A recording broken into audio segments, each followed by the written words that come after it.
Here I will show you how to assign product options to your products. After you create your product options, you can simply add it to any products you want, and there's two ways to do this. Number one, from the Store Manager admin, you can assign product options to your products one by one. Number two, you can use an Excel import-export feature where we export the Excel file and you can add your option codes to the Excel file and import that file, and then that's a great way to do a mass batch quantity of products. Real quick, I'll show you how product options look on the front of the website from a product page. Here under step 3 is an example of a product option, giving you 4 box option choices, and we have several more drop-down menus with more product options here.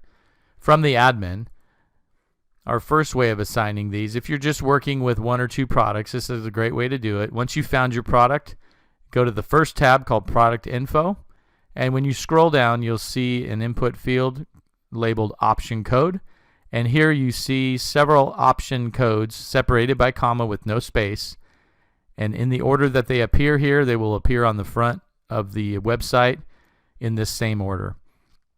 If you're wondering where we got these option codes from, in the admin under Catalog Products on the left column Options, when we click this, you'll see a complete list of all the option codes that we've created.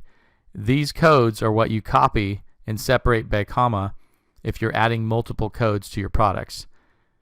And that's how they look when you're doing products one by one. If you're using an Excel file feature, on the left column you can export an Excel file, and this is how it looks once it's exported. Under column B you have the SKU of all your products, and you'll want to assign the option codes to each of these products. When you search for option code, you'll find that over in the, let's look for one real quick, and under column FD you can see some option codes that have been assigned to certain rows. And here's a great example of the codes that we were just looking at.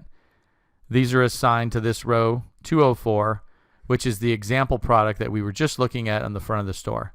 So that's 2 different ways to assign your product options to your products.